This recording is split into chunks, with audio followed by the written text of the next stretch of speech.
Welcome to this video.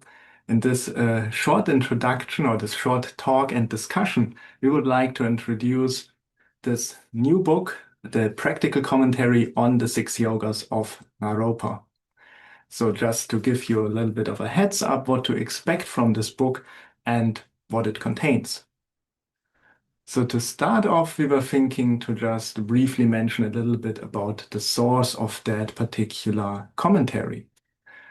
So the source, of course, of the commentary is the oral teachings we received ourselves, primarily from Lama Glen Mullen, that many of you will be already familiar with, because on one hand, of course, ourselves and many of our friends are students of Lama Glen. And of course, he has taught Tantric Buddhism for over 30 years in the West. He is an active practitioner and master for the last 50 years. And he has published numerous books on Buddhism, including 2 on the Six Yogas of Naropa, also one on Kala Chakra. In fact, actually, the Dalai Lama also wrote the foreword for Lama Glen's book on Kala Chakra. And so it becomes a great, great honor for ourselves that Lama Glen did wrote the foreword for that particular book on the Six Yogas of Naropa. So it's also something to look forward to Lama Glen's foreword in the book. And and also what is important, it is being written by the Western practitioner, because Jonas overtook that task on himself to structure that book and to present 6 yogas in very wholesome form, but also very approachable for the Westerner. It is very traditional transmission being put and phrased by modern practitioner from the Western culture with our own sensibility and sensitivity of the Western lifestyle, which is very important in terms of really taking it on. So also in terms of format, physical format, you can find it in the hard copy or paperback. Yes, those 2 versions will be available, hardcover and a paperback. And of course, we will drop the link to the book below this video once the link is available on July 20, 2025. And of course, we will share it everywhere else on social media and so forth. And yes, having also received the transmission from Lama Glen, we had the privilege to train under his supervision for the past couple of years. And therefore, it's not only theoretical presentation, there are also very hands-on instructions in it, which in that way, that book differentiates itself from its previous brothers and sisters, because in the one book you will find 3 basic areas from of expertise in the 6 yogas from which we can learn, which is first is preliminaries for the Tantra practice. There are really in-depth commentaries about the practice itself. And the third part, you will find the manuals for each of that 6 yogas, which already make a shortcut for you to understand how the practice would look like, and you can also model your practice after that. There's also, however, one important thing that we should mention at the very beginning. You will not benefit much from only reading that book without any formal transmission or teacher. So that book is more for the educational purposes in terms of you being a tantric practitioner yourself, or acquiring or striving to be, or researching your Lama right now, or at least plan to take empowerment. Because without the qualified teacher and without the formal introduction to the Tantra, that won't hold much power or much application for your spiritual practice anyway. So that's very important to state, and that book is for all the tantric practitioners that treat both transmission itself seriously and your practice very seriously. So it contains instructions and knowledge that you might feel in the gaps in maybe some of the understanding you have so far. And Yes, of course, in terms of the writing, it is, as mentioned now very clearly, based on the oral teachings, but of course, it also does draw on traditional written sources, primarily from the Gelug school. So that means Lama Tsongkhapa's texts on the Six Yogas of Naropa that have been translated by Lama Glen, but then also Niltru Dharmabhadra's commentary, as well as Geshe Thupten Loden's. And I guess it's also worth mentioning that there is also inspiration from the cultural schools in it. So we do have the entire oral teachings of Tenga Rinpoche on the Six Yogas of Naropa. And so some of those pointers and insights that we ourselves found valuable on the Six Yogas, I did include them in that book as well. Just, however, if you are that type of practitioner that you say, I only want to practice a pure Gelug lineage, you can still do that with this book, because if there are pointers from the Khatri schools, it's in 90% of the cases indicated that there is a variation or a different way of doing it in a different lineage, meaning the Khatri schools. So it does combine the Gelug teachings as well as the Khatri teachings, which I myself find to be very appropriate, as Lama Tsongkhapa, the founder of the Gelug school himself, received all of his Six Yogas teachings from the Khatri schools, primarily the Drikung Khatri. So, of course, our Gelug lineage comes through the Khatri transmission lineage, and thus we still take some of the modern Khatri lineage and have some elements and pointers in that book as well. Now, as for the content, as Gosia already mentioned, this book really is written in three parts, starting with the preliminary part.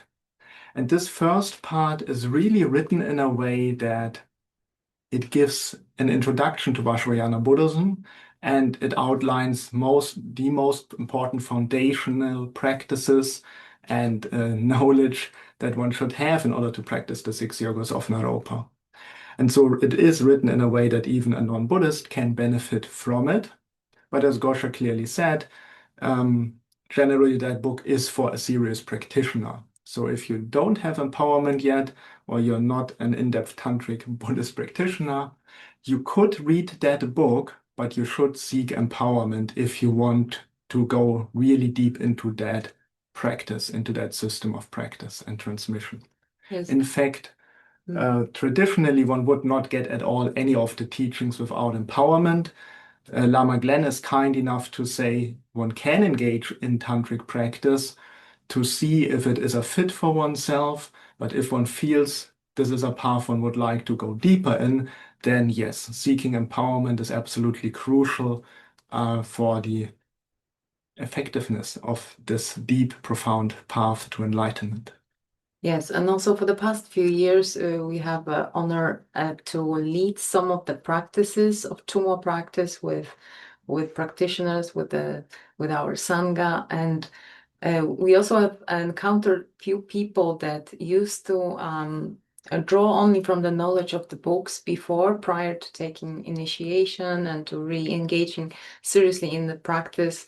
And we have noticed that those people just come to a certain point in which they realize they cannot go further because there's either some gap in their understanding of that practice, or they simply do not tap into the blessing of that practice. So from the book, only from the information that is written in various of books, because there are people that are trying to get their knowledge only from books, you can only come as far. So we need that blessing of transmission. We need the blessing of our Lama, which is inspiration, which is also apart from the knowledge, there is also that energy behind the words and the practice, which is empowerment, which is the living lineage that we practice. So the living lineage is also that essence beyond words. But if we already have that, then we can add more words to really understand and reaffirm our trust into that practice by education, self-education, and that's why the book came to existence. And then, of course, for the main body of the book, that really is an in-depth commentary on the actual practices of the Six Yogas of Naropa. So the way we know them these days are, of course, Tumo, mostly translated as inner fire yoga, then illusory body, dream, clear light, intermediate state, and consciousness transference. On purpose, I did made a choice to name the six yogas on the book title in their Western terminology, simply because there's a bit of a conflict. Do we call the yogas by their Tibetan names, their Sanskrit names, or their Western terminology? And it seems like most practitioners these days in the West are familiar with the translations of the words, while they are simply, for example, clear light, dream yoga, are in most communities not that commonly used in their Tibetan or Sanskrit words. So we did choose a Western modern approach on the wording of most of the book's content. But as for the practices themselves, it is very hands-on. So if you look at the traditional source texts from actually even Tilopas Naropa's original texts from India, or then the texts that various Tibetan masters have wrote over the centuries, they are much more sparse in terms of how to actually do the training. They might, for example, talk about how to visualize the channels and chakras, but then there would be little instruction of how to actually go beyond the mere mentally created image of a chakra, but how to actually tap into the subtle body energy of one's most subtle body. And so in that book, there is a lot of guidance on those practical pointers for one's meditation practice. And in that way, it certainly differs from other books on the Six Yogas of Naropa that exist so far. But Yeah. then, yeah.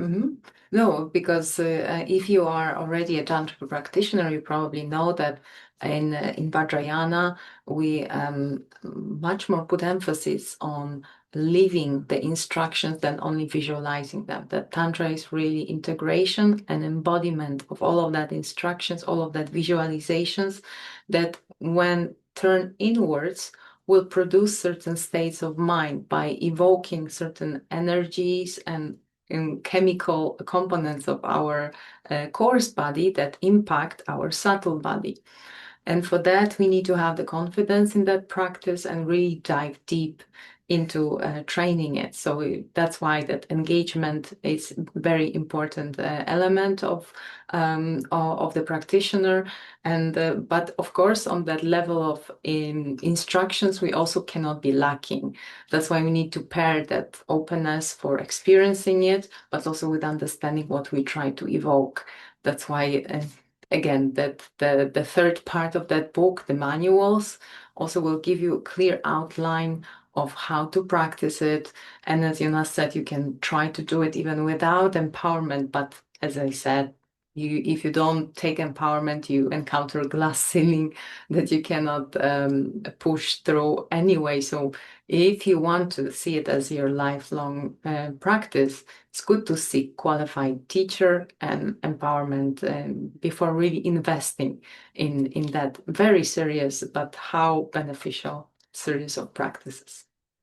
And of course, so in Tibet itself, or actually in the original lineage, in early Tibet, and of course in India, the yogas were not known as six yogas, but as the methods for liberation in the three intermediate states, or traditionally called bardo, the three bardos. So what are the three bardos or intermediate states? These are basically all states of cyclic existence, meaning our waking state that we are in now as we are either talking or listening. Then it is the state of the night time, which is a very subtle state of mind that happens mostly unconscious, but also includes the dream state. And then, of course, it is the time of death and after death. So those are the three intermediate states, the waking state, the night time, and the death time. And why they are intermediate states? They're intermediate because they are constantly changing. And the only state that is not an intermediate state is the state of full enlightenment, because the only thing that will never change is the nature of our own mind. And the Six Yogas of Naropa, the practices of those six yogas, they cover all the methods for attaining enlightenment in those three states. So based on inner fire, illusory body, and clear light, we can train an enlightenment training during the waking state.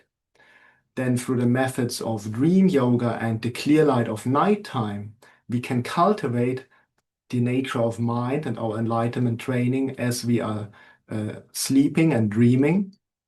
And then we do have additional techniques for how to train, how to do an enlightenment practice at the time of death. And even once we go out of the death state into I guess we would say in the West, the afterlife, which really it is the bardo, the intermediate state in Tantric Buddhism, how we engage then and practice on our path to enlightenment there. So even if you didn't know before what is Six Yogas, now you have a small understanding. It is our different methods, 6 different methods to include all our life into practice, making it not only formal meditation when you decide that's my 10, 50 or 160 minutes per day of practice on your meditation cushion, but also when you rest, when you are seemingly unconscious, we train our conscious mind to also start training our view and motivation to make every minute of our day practice. And yeah, maybe just to conclude really on this third part with the practice manuals, we've been actually asked over the last few years to repeatedly to create practice manuals, especially for Tumo.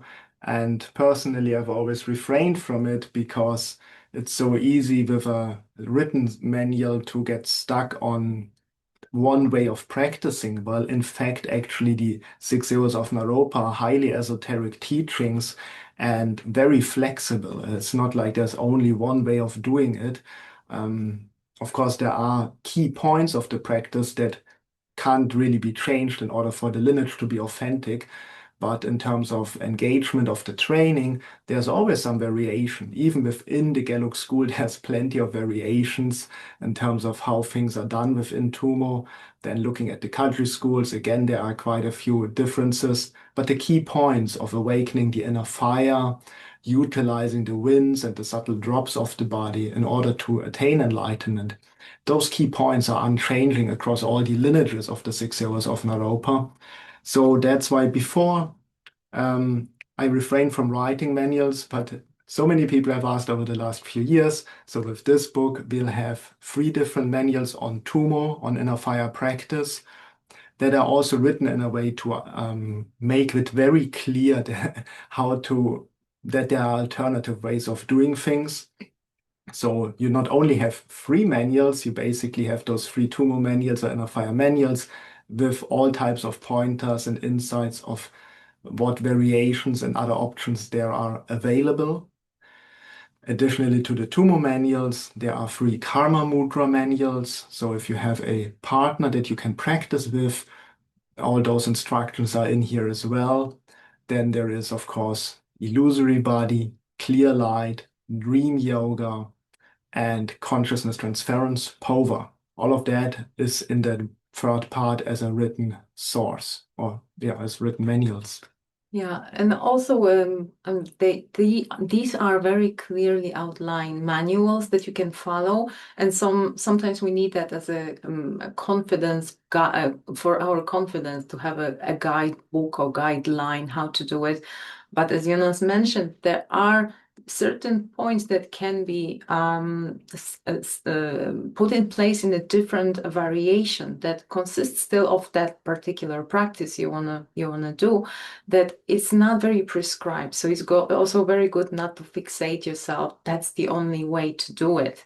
And it's neither good for your own mind, not if you are talking to other practitioner, because we don't want to be fundamental too much in how we do things, and especially that we are practicing the method that are to expand our mind. So it's also good to follow first some type of guideline, but as we learn what is the essence of our practice, it's also good to start becoming a bit more flexible and maybe introduce different elements of that practice in our daily lives to basically train variations of it. But we also teach that on our Wednesday Tumo classes, that if you can also drop in if you feel like you are ready for that type of journey. But yeah, it's very important to know we need some guidance, but at some point it's also good to know there are many ways to do the same thing.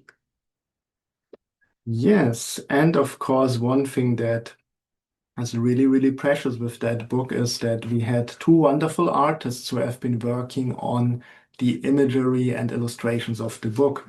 So we had a wonderful Tanka painter, Thomas, from the United States, who did various paintings because actually, additionally to the Six Yogas practice manuals, there are Chakra Samvara as well as Vasha Yogini generation stage manuals, as well as preliminary manuals for Vajrasattva and Guru Yoga.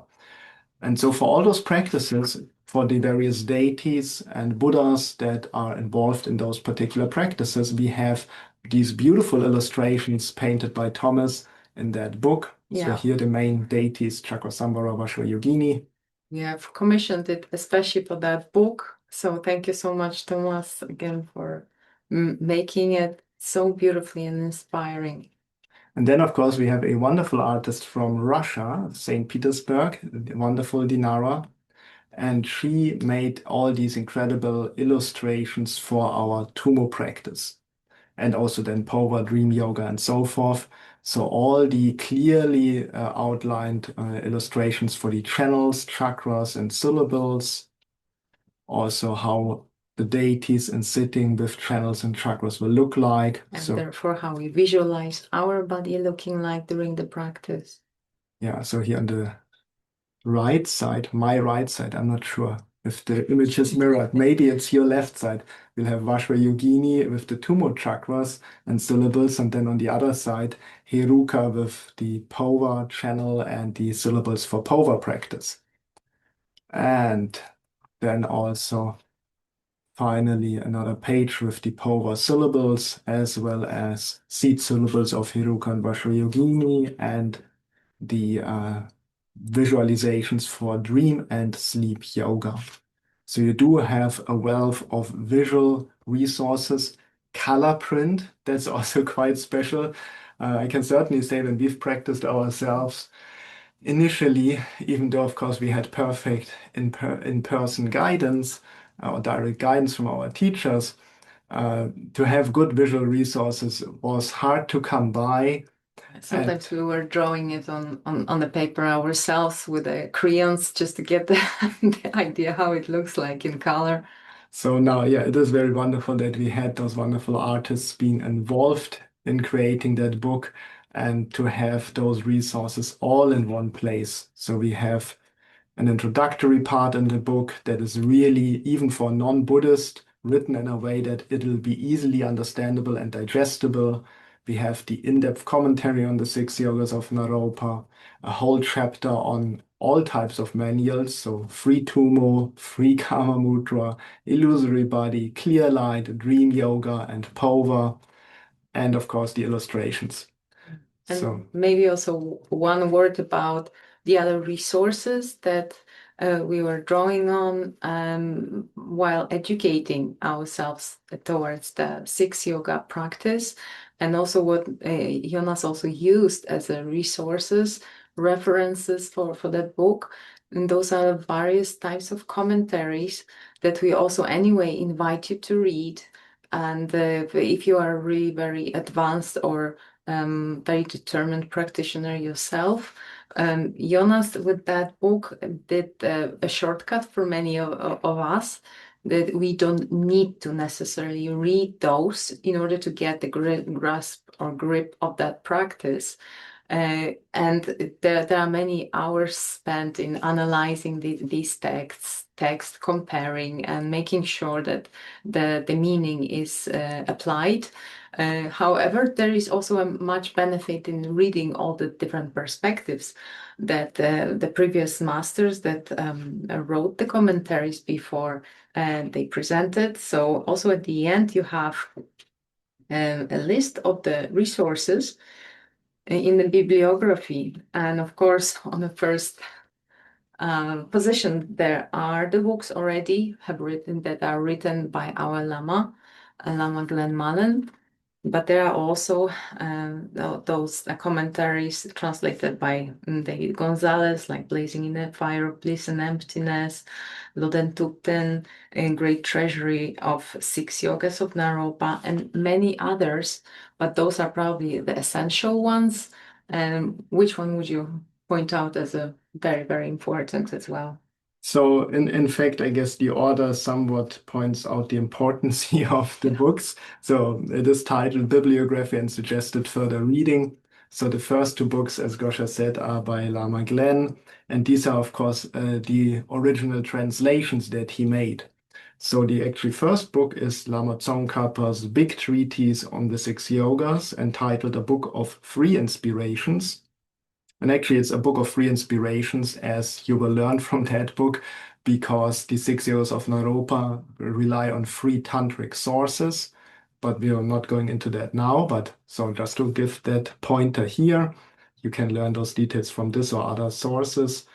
And then, of course, the other book by Lama Glenn is The Practice of the Six Yogas of Naropa, or the older edition was entitled Readings of the Six Yogas of Naropa.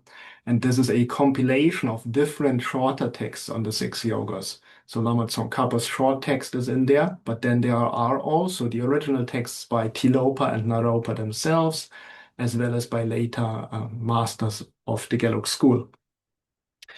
The Nilshu Dharmabhadra's commentary is certainly one I've also quite heavily relied on, as Nilshu Dharmabhadra was really a very, very great Gelug yogi living around 200 years ago.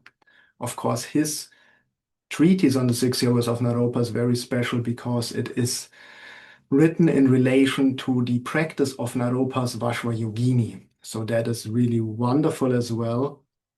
So a lot of inspiration from there flows into this book here.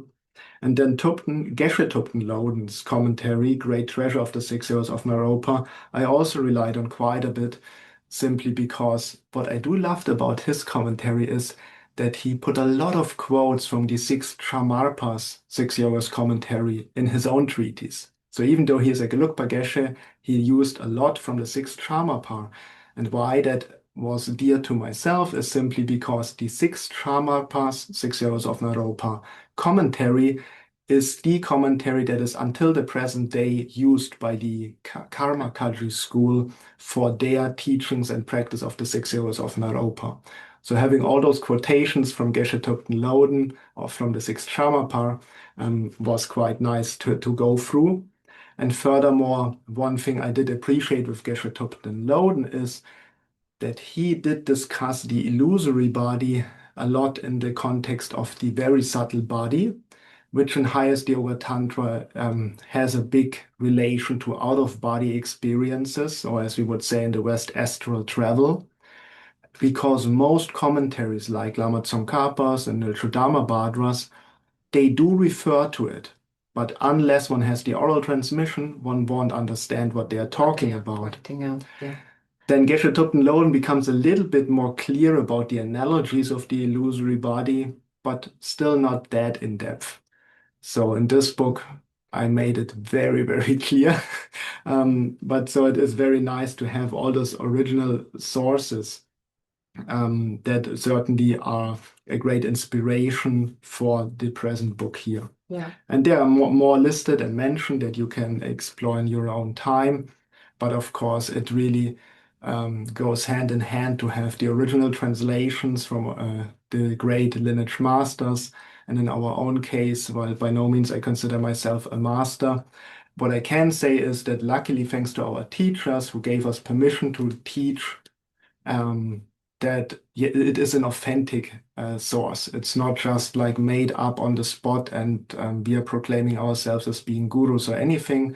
We do have the permission and blessing to teach by both Lama Glenn and Lama Jampa. And so it is an authentic source. And not only is it an authentic source and a living lineage, it of course is backed up by all the original source materials listed in the bibliography. Yeah. And I would say that there are two more points to present as an introduction to that book. One is the secrecy factor that still few people are pointing out, and maybe they are seeing it as an obstacle to present that teachings in such open way. And the other maybe are benefits of that practice. So maybe starting from the secrecy factor. Well, from my side, why I felt compelled or why I feel good about writing something like that, even though it's supposed to be secret. On one hand, of course, Lama Glenn explained it very clearly on numerous occasions that Tantra is self-secret. So unless one has the karma to encounter it, one won't find it. If one finds it without having the right karma, one might read the entire book but won't really understand what it is about. And even if one has some understanding, unless one really puts in time and energy in one's daily meditation, the true meaning of what channels and chakras are about or what the subtle body really is, it will remain clouded in mystery because there's so many factors that are required to make it accessible that it is in fact self-secret.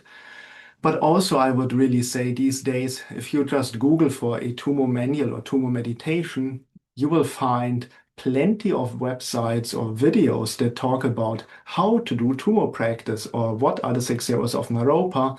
And very unfortunately, it turns out in many, many instances, the information is completely, screwed. It is simply not very accurate. And people, for whatever reason, might have read something here and there, thinking they know what Tumo is or what the 6 Yogas of Naropa are, and then they present that online, basically just putting out confusion. So in this way, putting out that book, yeah, the information is out there anyway. Just in this case, it is accurate information. Plus, also, even Dalai Lama said that time of secrecy is over, because yes, true that that text and that teachings were preserved as secret. They were only passed on to a very limited pool of practitioners and masters over the centuries. But there was the reason to keep that secret for 13 generations. And that last 13th generation was also around the time of Lama Tsongkhapa life. And then the Lama Tsongkhapa really started to propagate a bit more that teachings to wider pool of his students. And that means that also that secrecy is no longer needed. And it's not like we need to now go and make it public to everyone, because it won't bring any benefit to those that are now ready for that type of method and practice. But those who are, they are having much more opportunity right now to come to contact with that teachings. And especially now, as Jonas mentioned, having it authenticated through the many hours of study and practice. We have access to it, and we are no longer need to shred it in mystery and secrecy. But yeah, so that leads us to the last point of what is the benefit of Tumo. Well, for the benefit of Tumo, I will open here the introduction chapter of the book, which starts with a quote by Naropa. And Naropa said, "These yogas are the essence of all sutras and tantras." So all of the Buddha's teachings can be divided into Sutrayana and Tantrayana. So the Sutra vehicle and the Tantra vehicle of meditative practice to enlightenment. Sutra teachings, of course, there are sutras that are part of Theravada, there are some that are exclusive to Mahayana, but then, of course, Tantra, the very deep teachings, can only be found in Vajrayana Buddhism. And according to Naropa, who really was considered by many of his time to be the crown jewel of all the scholars and saints in ancient India, that, yeah, in fact, he was the abbot of the biggest university, Nalanda, the biggest Buddhist university in ancient India, but he left that behind in order to attain true enlightenment by means of the esoteric teachings that really became known as his six yogas. So the statement that he makes that these are the essence of all the sutras and tantras, I would say can be understood in the way that all things that the Buddha taught is about this understanding ourselves and understanding reality. And to wake up to the true reality of clear light mind, meaning understanding how all things appear out of space, exist, and fall apart at some point. And if we take that thought further, looking at our own bodies, looking at the different planets and solar systems in the universe, things are impermanent. Things arise, things fall apart. But behind all of that is an unchanging state of pure, clear light consciousness. And discovering that really, in many ways, one can say, is the essence of what the Buddha has taught. And the Six Yogas of Naropa are all about attaining true enlightenment. And yes, they teach very clearly how that is attained in the waking state, in the state of night time and the dream, and also in the time of death and beyond it. And also nowadays, as we are living, according to many masters in the times of Kali Yuga, the time when some of the morals and states of mind are greatly degraded, and also some of the practices that are drawing on our raw understanding of the coarse reality can really give us much more push, much more drive, and much more power to achieve these states by basically integrating them into our practice. So also practices like tumo, in which we are not shying away from our body, our mental states. We just try to refine it, use it as a fuel for understanding emptiness and understanding the suffering of all beings that we all go through the same experiences. It brings us to understanding of that ultimate bodhicitta, of our emptiness, of our mind, which is actually the baseline for any enlightened insight. So that's why also nowadays we are invited to much more maybe than it was relevant 2 centuries ago to really draw on our everyday experience that are sometimes full of violence, full of that disturbing impressions in our mind, to invite it into our practice and transform it in a tumo, our psychic heat, psychic fire, into the understanding of emptiness. And that's why secrecy is no longer needed, because we actually need this practice much more than in any point in the past 1,000 probably of years. So that's why it's a good moment to take on that practice, but with a good understanding, with a good teacher, and also the authentic transmission. That's why we invite you to take that step. If you feel like that's something for you, do it right. And as we said before, be ready for like hands-on approach, but also education to know what to do. And of course, with the full blessing of that lineage, we are certain that you will achieve certain realizations in a very short period of time. Thank you so much for tuning in, and then looking forward to catch you maybe in our weekly Tumo classes or on the written pages of the book or sometime elsewhere. Thank you Yes. so much. And thank you again to all our teachers. Thank you for continuing passing that precious wisdom on, all that transmission, for all the hours, years of restless effort to bring that to the next generation and give us opportunity to have access to that precious teaching. So thank you so much. Thank you. Thank you.